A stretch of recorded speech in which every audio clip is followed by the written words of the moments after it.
오늘 설교 제목을 한번 따라서 하겠습니다. 우리의 죄를 사하여 주옵시고. 우리가 주기도문 기도를 연속해서 우리가 말씀을 나누고 있는데요. 오늘 주님께서 가르쳐 주신 기도는 사실은 참 이게 쉽지 않은 기도입니다. 되도록이면 피하고 싶은 기도가 이 기도지요. 그것은 바로 우리 죄를 용서하여 주옵시고의 그 앞 대목에 나오는 우리가 우리에게 죄 지은 자를 사하여 준 것 같이 라고 하는 대목 때문일 것입니다. 실제로 교회사에서 보면은요, 이 초대교회에서는 성도들이 이 부분이 나오면은 주기도문을 암송할 때 마음에 걸리는 형제가 있으면 잠시 기도를 멈추거나 기도를 하지 않기도 하였다고 합니다. 그리고 성만찬에 참여하지를 않았을 정도로 이 기도를 하면서 마음속에 걸리는 형제가 있는지를 늘 돌아봤다고 하니 참으로 이 기도가 얼마나 중요한 기도인지를 알 수 있습니다. 그런데 유독 이 주기도문 가운데서 오늘 이미 이 주기도문이 대개 나라와 권세와 영광이 그에게 돌릴지어다, 그리고 아멘으로 끝났는데, 오늘 여러분이 읽으셨던 14절 15절에서 예수님은 이 용서에 대한 부분을 다시 한번 말씀하고 있는 것을 보게 됩니다. 그래서 바로 14절은 이렇게 시작합니다. 너희가 사람의 잘못을 용서하면 너희 천부께서도 너희 잘못을 용서하시려니와 너희가 사람의 잘못을 용서하지 아니하면 너희 아버지께서도 너희 잘못을 용서하지 아니하시리라. 여러분, 이게 무슨 뜻이죠?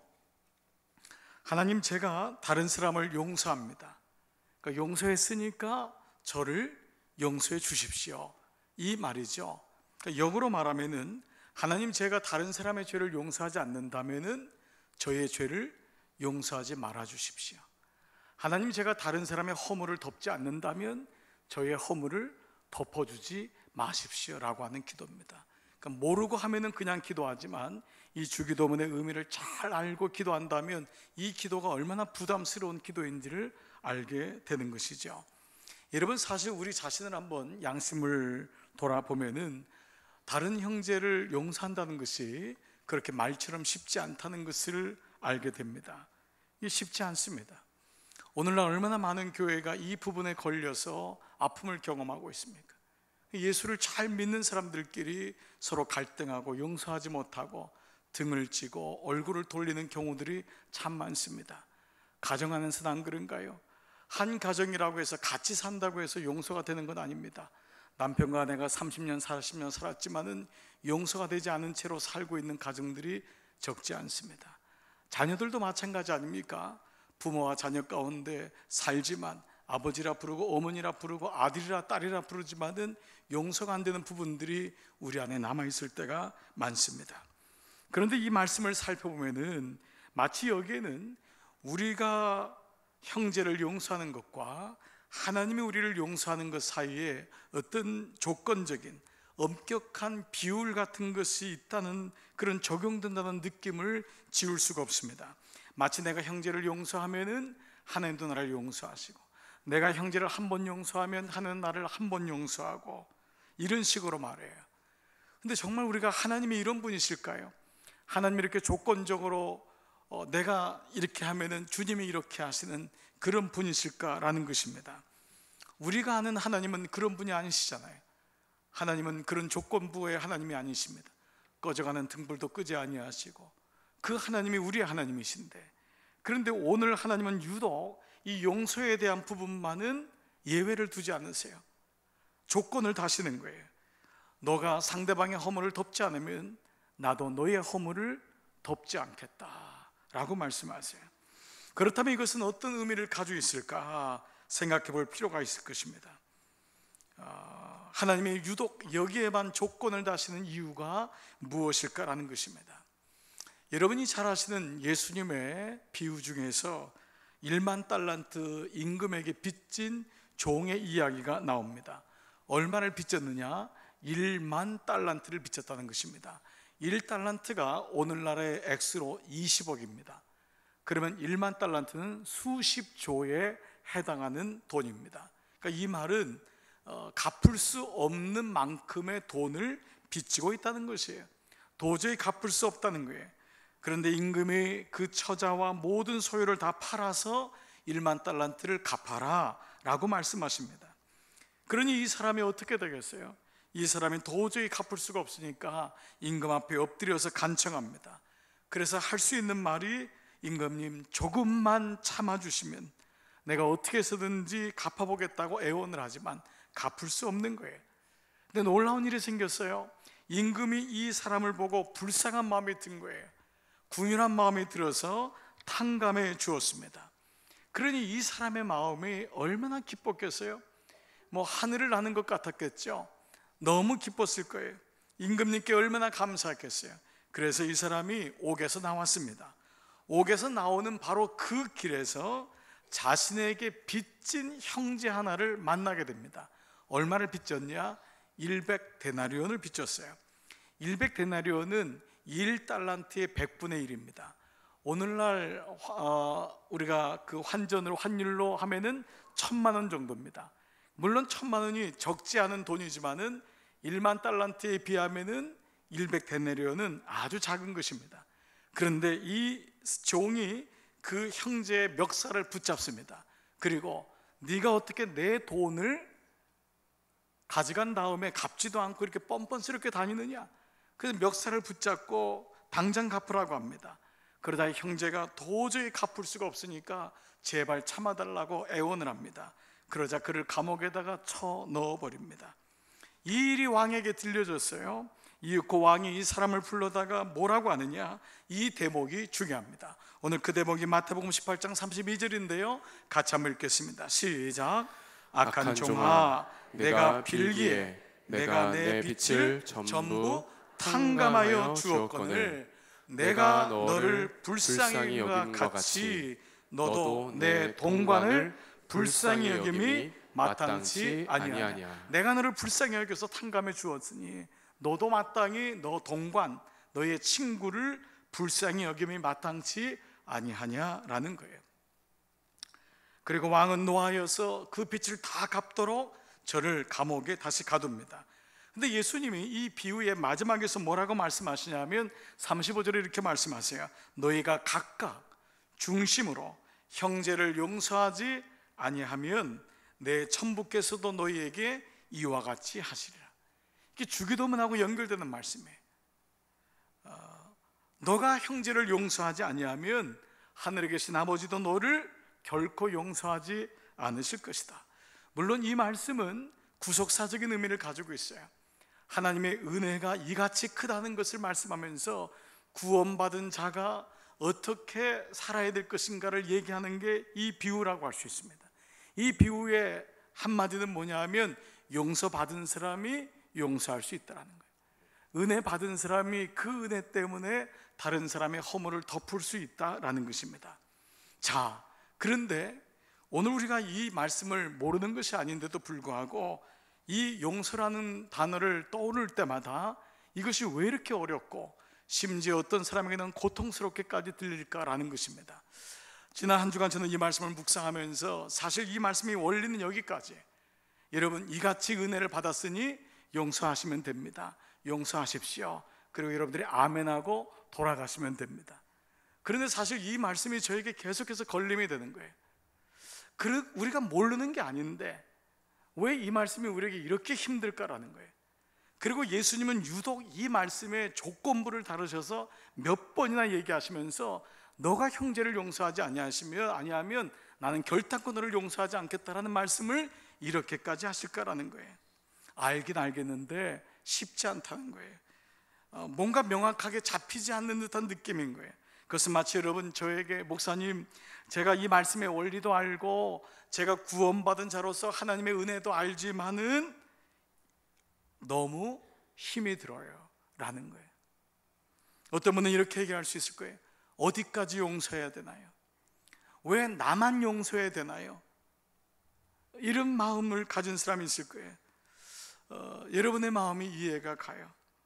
저 역시 말씀을 전하는 자지만은 성직이라고 하는 겉모습이 있지만 인간적으로는 저 역시 이 말씀이 얼마나 갈등이 되고 힘든지 알 수가 없습니다. 제가 알고 있는 원로 목사님 한 분이 젊은 목사님들을 모시고 이 사석에서 이런 얘기를 한 적이 있었어요. 생선을 먹다가 가시가 걸리면은 여러분은 어떻게 합니까? 손을 들라고 했어요. 첫 번째는 삼킵니다. 삼키는 사람 손 들라 그랬어요. 두 번째는 뱉습니다. 뱉는 사람 손 들라고 했어요. 반반이 나눠졌어요. 가시가 걸렸을 때, 목에 걸렸을 때 삼키는 사람, 걸리는 사람. 자, 여러분에게 한번 해볼까요? 여러분은 어떤 방법을 선택하시겠어요? 근데 이 목사님이 얘기하시다가 저희가 물었어요. 그럼 목사님은 어떻게 하시는데요? 라고 묻자 가시는 녹이는 겁니다, 이 얘기를 하시는 거예요. 자녀를 삼키거나 뱉을 부모는 아무도 없다는 거예요. 자녀는 녹이는 거라는 거예요. 그게 목회라는 거예요.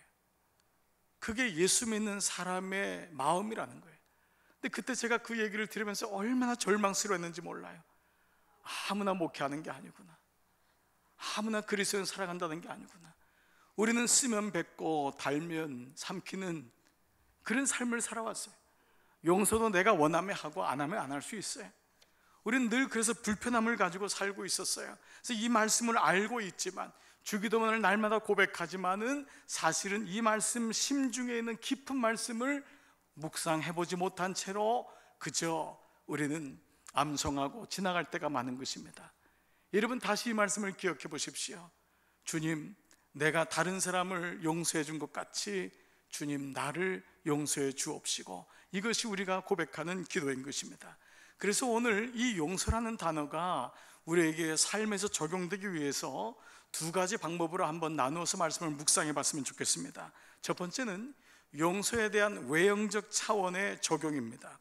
그것은 먼저 용서한다라고 하는 말의 어원에서 그 힌트를 찾을 수가 있습니다. 이 용서한다라고 하는 히라보는 카리스마이라고 하는 말인데, 이 말은 빛을 탕감한단 말입니다. 유대인들은 죄를 빛이라고 생각했습니다. 그래서 빛을 지는 것만큼 무겁고 자유함이 없다고 생각했던 거예요. 그래서 1만 달란트 비유도 바로 그런 의미에서 빛과 그 용서라는 개념을 같이 쓰신 것입니다. 그러니까 용서는 빛을 탕감받는다라는 것처럼 자유하게 되고 해방된다라고 하는 의미를 가지고 있어요. 이게 일반적인 의미인데, 히브리 말로 살라크라는 말이 있는데, 이 살라크는 뭐냐 하면 send away라는 단어예요. send away는 보낸단 말입니다. 죄를 용서를 한다는 게 보낸다는 의미를 가지고 있어요.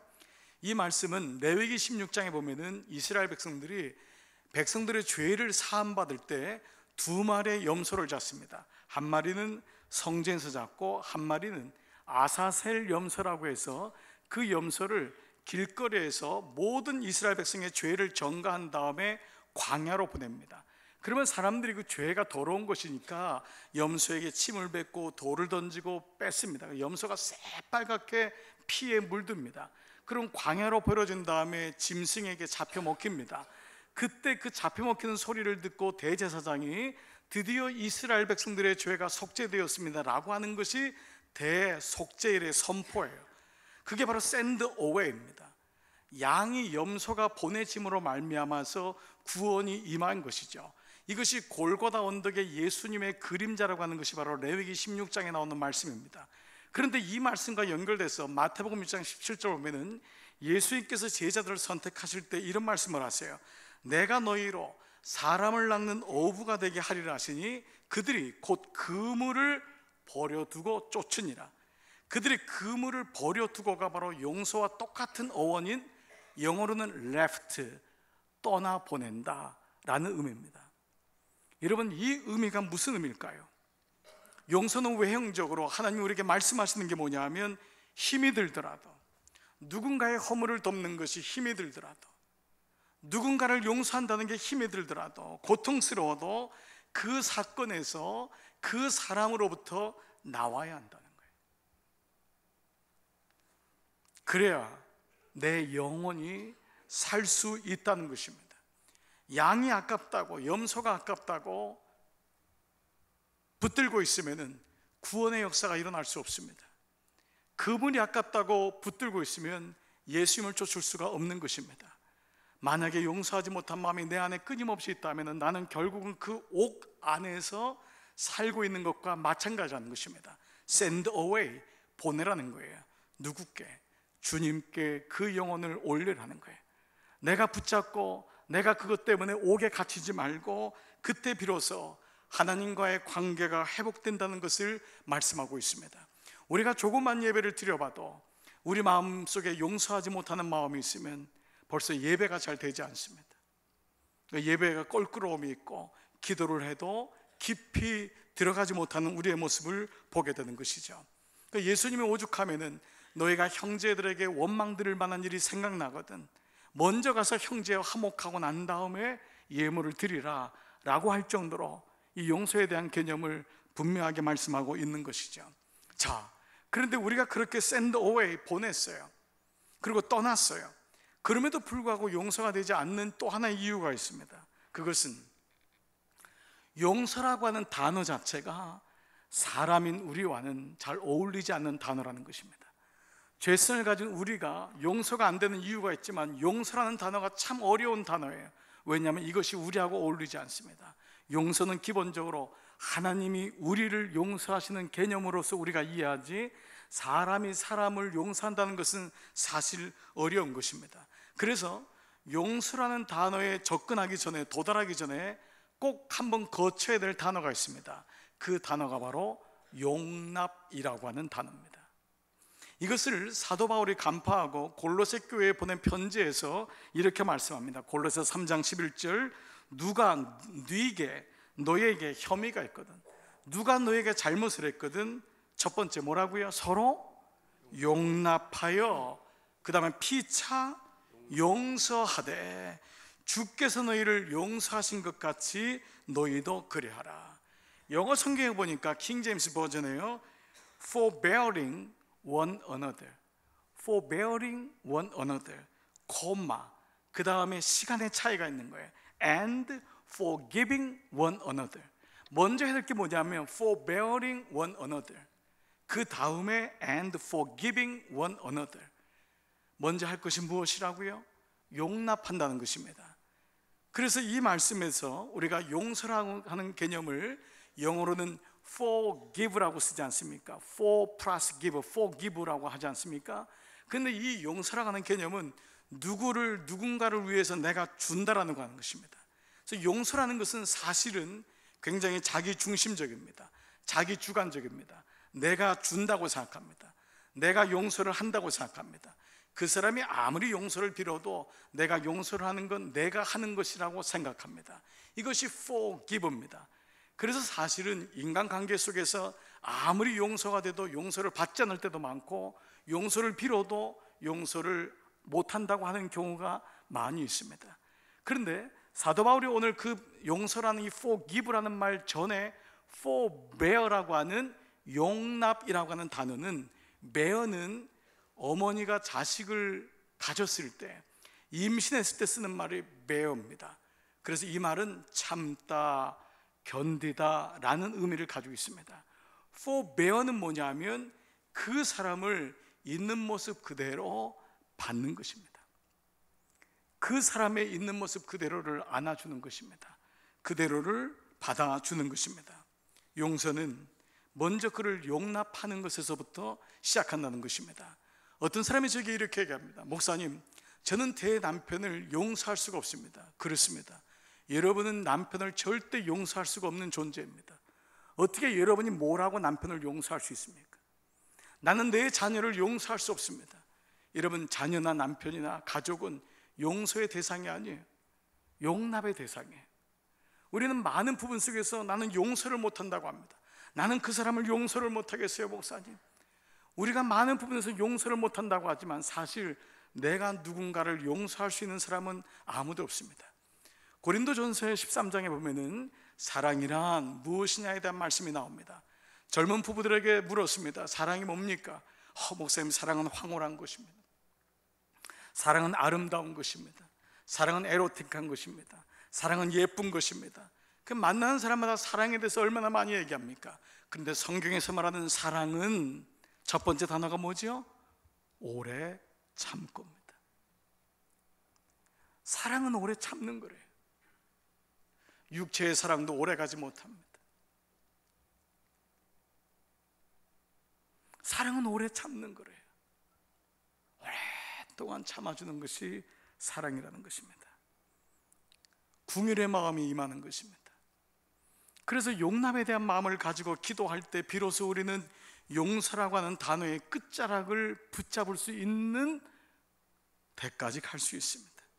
몇 년 전에 가이드 포스트지에 실렸던 에밀리 브란트라는 여인의 이야기가 저에게 이 용납에 대한 부분을 눈을 뜨게 해줬던 일이 있었습니다.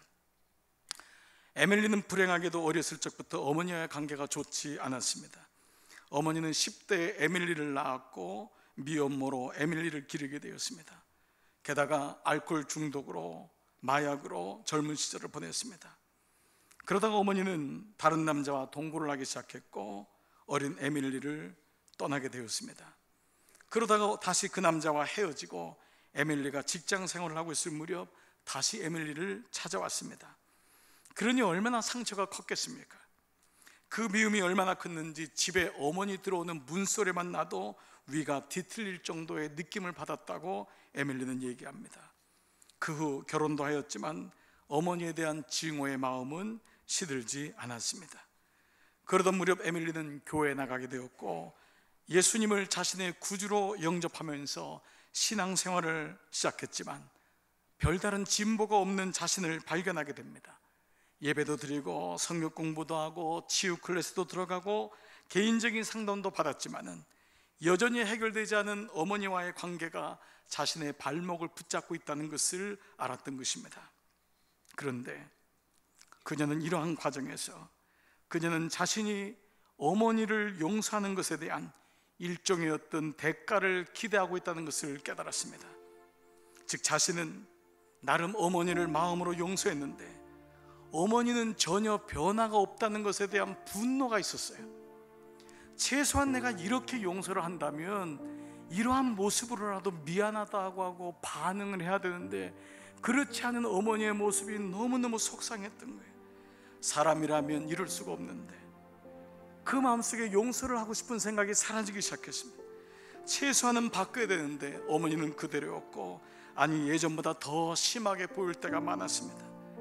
그러나 하나님은 에밀리가 예배할 때마다 기도할 때마다 그런 어머니를 용서할 것을 요구하셨고 이에 대해서 에밀리는 날마다 고백했어요. 하나님 이제 됐어요. 충분하지 않나요? 저는 제가 할 수 있는 최선을 다했다고요. 더 이상은 못하겠어요. 그때 하나님은 에밀리에게 이렇게 말했습니다. 에밀리 그렇구나. 너는 최선을 다했구나.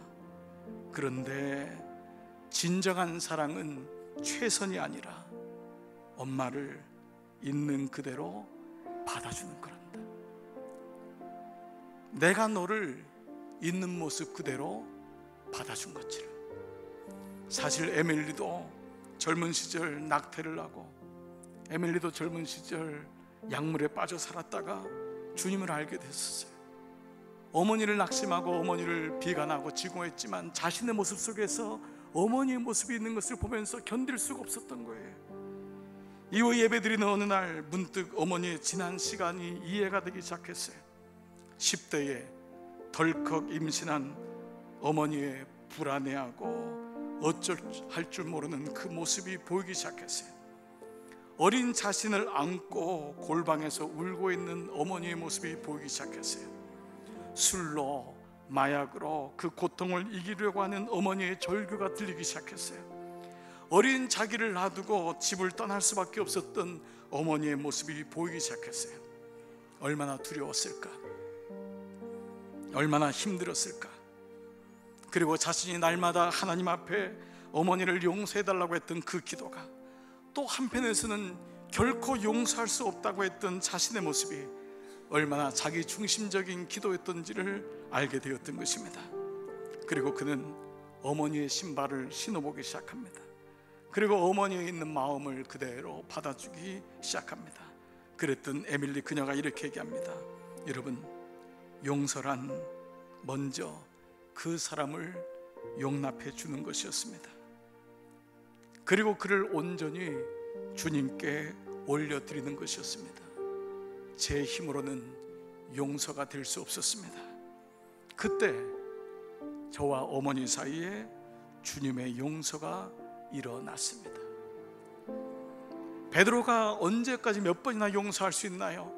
그래서 베드로는 7번이면 족하다고 생각했습니다. 그러자 예수님이 뭐라고 하죠? 아니, 70번씩 7번이라도 용서해라. 예수님이 우리가 할 수 없는 걸 왜 이렇게 요구하실까요? 그것은 바로 복음은 십자가에서 마지막 우리에게 보여주셨던 당신의 용서이기 때문에 그렇습니다. 그분이 우리를 그렇게 받아주신 것입니다. 우리가 있는 모습 그대로 나올 수 있었던 것입니다. 왜 예배를 드릴 때마다 우리 마음이 편안하고, 왜 예배를 드릴 때마다 하나님 안에 안긴 것 같은 그런 마음을 가질까요? 그것은 바로 그분이 나를 있는 모습 그대로 받아주기 때문에, 안아주기 때문입니다. 사람들은 나를 이렇게 평가하고 저렇게 평가한다 할지라도 하나님만은 그러지 않기 때문에 그래요. 복음성가에 나온 찬양 하나가 저의 마음을 감동을 시켰던 적이 있습니다. 아바, 아버지라고 하는 찬양인데, 그 찬양의 후렴에는 나를 아시고 나를 이해하시네, 내 영혼 새롭게 하시네. 그분이 나를 아신다는 거예요. 그분이 나를 이해하신다는 거예요. 그분이 나를 forbearing, 참아주시고 견뎌주시고, 그래서 지금까지 인도하신 것입니다. 가끔 설교를 할 때마다 두려운 마음이 있을 때가 많습니다. 하나님이 저의 허물을 열어주시면 어떡할까? 하나님이 저의 허물을 다 만방에 알리면 어떡할까? 그런 두려움이 있을 때가 있습니다. 근데 하나님은 부족한데도 저의 허물을 날마다 덮어주십니다. 저의 죄와 연약함을 아시는데도 저를 품어주십니다. 그리고 다시 일어나라고 말씀하십니다. 용서라는 단어는 어려운 단어이지만, 용서는 못하겠지만 그 사람 마음에서 한번은 서보겠습니다. 그 사람 입장에서 이해해 보겠습니다. 여기서부터 오늘 이 기도는 시작할 수 있습니다. 주님, 나의 죄를 용서하시되 내가 다른 사람의 죄를 용서한 것 같이 나를 용서해 주옵시고, 오늘 이 기도가 이런 마음속에 진실한 기도가 되시고, 주기도문을 암송할 때마다 하나님, 나는 부족하지만 다시 주님의 마음을 닮아보겠습니다. 주님의 마음을 가져보겠습니다. 이 마음을 가지시고 이번 한 주간도 승리하시는 여러분 다 되시기를 주의 이름으로 축복합니다. 여러분, 이 시간 한번 자리에서 다 일어나 보시죠. 같이 한번 이 찬양 고백하면서 주 앞에 나가십시다.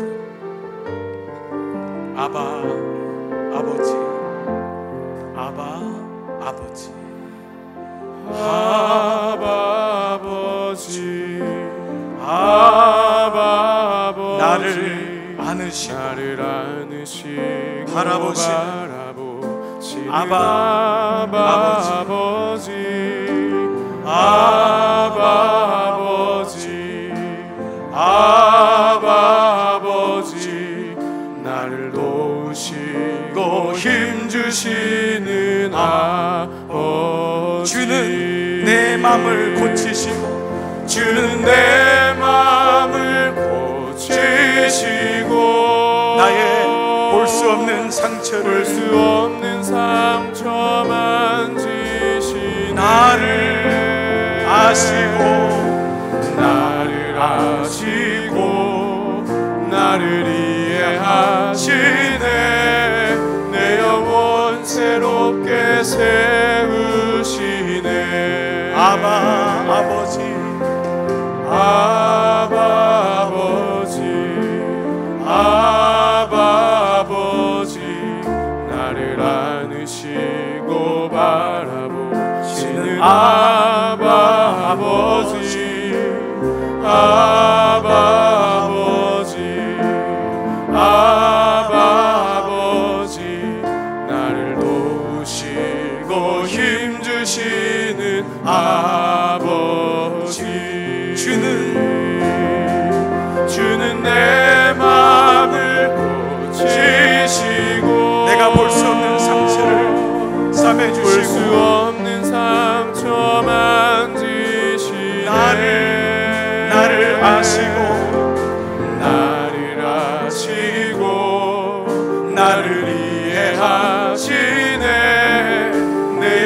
영혼 새롭게 세우시네.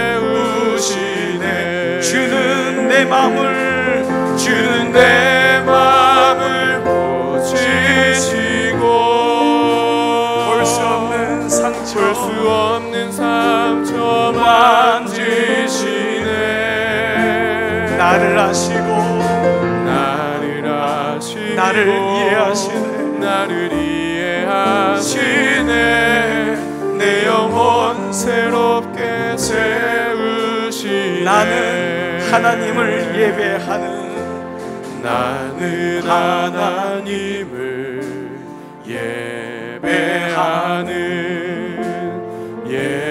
예배자입니다.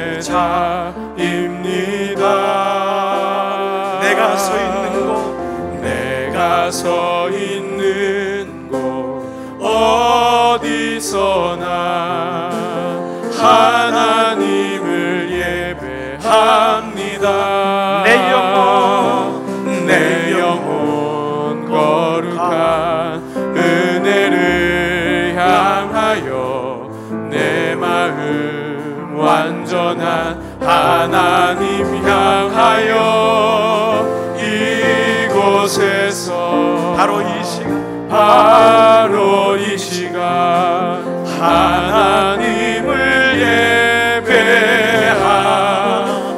나는 하나님을 예배하는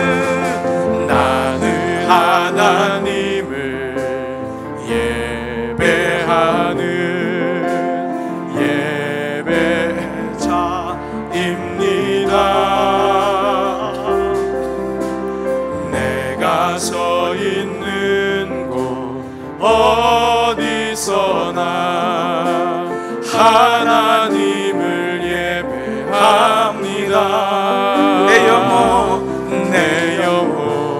거룩한 은혜를 향하여 내 마음 완전한 하나님 향하여 이곳에서 바로 이 시간 하나님을 예배합니다. 사랑하는 여러분, 이 시간 저와 함께 같이 기도했으면 좋겠어요. 여러분, 보내야 됩니다. 떠나야 돼요. 먼저 여러분 의지적으로 선택하셔야 돼요. 내가 용서하지 못하거나 내가 마음에 불편한 가운데 있는 것은 내 스스로가 옥에 갇히는 것과 같습니다. 하나님은 우리의 유익을 위하여 떠나라고, send away, 그리고 left, 떠나라고, 그래야지만 자유할 수 있습니다. 그 사람에게서, 그 사건에게서, 용서하지 못하는 그 마음에게서 떠나야 됩니다. 주님께 올려드리세요. 주님이 우리에게 그 마음을 주세요. 그리고 주님, 내가 그 사람을 긍휼히 여길 수 있는, 용납할 수 있는 마음을 주십시오. 내가 용서할 수 있는 존재가 아닙니다. 주님, 나에게 용납의 마음을 주시기를 원합니다. 네, 이것은 기도할 때만이 이 마음이 일어납니다. 주님 앞에 기도해 보십시오. 주님 앞에 올려보십시오. 간구해 보십시오. 그리고 이 시간 성령의 도우심을 구하십시오. 우리 말씀 붙잡고 함께 기도하며 나가겠습니다. 살아계신 아버지 감사합니다. 오늘 이 아침 말씀을 받고 기도합니다. 주님, 아버지, 내가 나에게 용서하지 못했던 많은 사건들이 있습니다. 아버지, 그 사건으로부터 나오라고 주님 말씀하십니다. 그 사람으로부터 나오라고 말씀하십니다.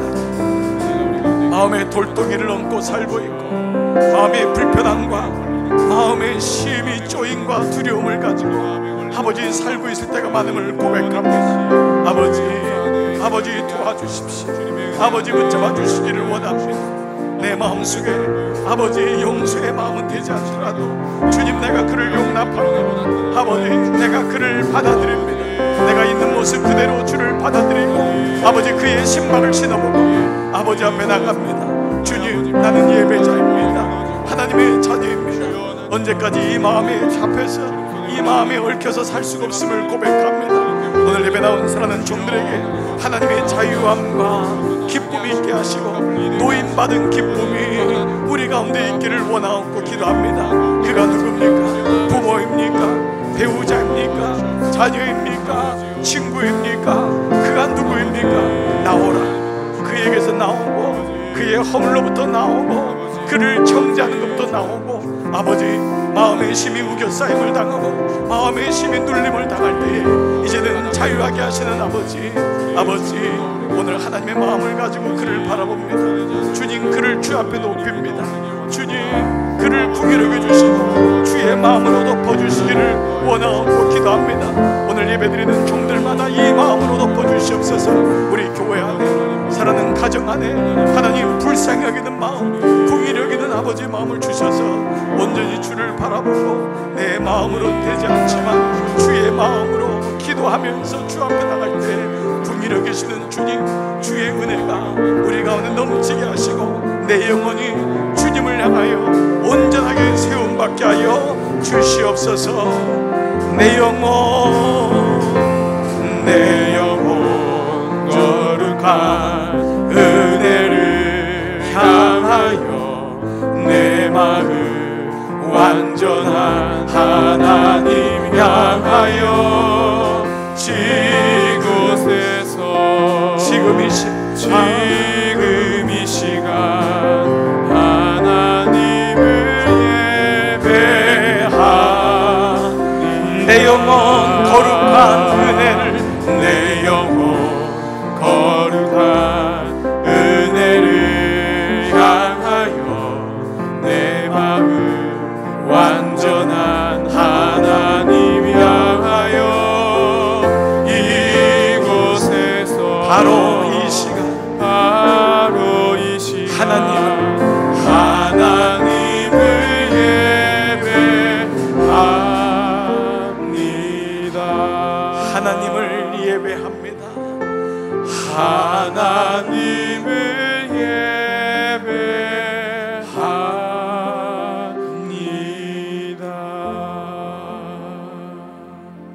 우리가 우리에게 죄 지은 자를 사하여 준 것 같이 우리 죄를 사하여 주옵시고, 하나님, 우리를 향해 말씀하시는 주의 음성을 오늘 이 아침 들었습니다. 아버지, 내가 갇혀있는 사람이 있습니까? 내가 붙잡혀 있는 사건이 있습니까? 주님 앞에 내려놓습니다. 내 마음으로는 용서가 되지 않는데 주님 앞에 기도하며 그 사건과 그 사람을 올려드립니다. 주님, 나는 누구를 용서할 수 있는 존재가 아님을 깨닫습니다. 주님, 그 마음을 주님께 올려드리고 그를 용납하는 마음, 긍휼히 여기는 마음을 우리 안에 주셔서 우리가 살아가면서 주님의 마음을 가지고 참 자유함으로, 참 기쁨으로 살아갈 수 있도록 하나님 도우시고 인도하여 주시옵소서. 십자가의 사랑이 오늘 예배드리는 종들 마음마다 가득 넘치기를 간절히 소원합니다. 사랑하는 여러분, 복음의 말씀을 들으시니 이제 평안히 돌아가십시오. 참 자유인답게 사십시오. 어디에도 매이지 말고 누구에도 걸리지 마십시오. 주님께서 여러분을 새로운 순례길로 초대하십니다. 날마다 새로운 마음으로 그 길을 걸어가십시오. 그릇되고 거짓된 마음에서 벗어나 주님께서 기뻐하시는 바르고 선한 길을 걸어가십시오. 주님께서 여러분과 함께 하실 것입니다. 이제는 성부와 성자와 성령의 은총이 오늘 예배를 드리고 세상에 나가는 모든 종들 머리 위에, 저들의 귀한 가정과 기업 위에, 주신 자녀들 위에, 피값 주고 사신 주의 몸된 교회 위에 이제로부터 영원토록 함께 하시기를 간절히 축원하옵나이다. 아멘.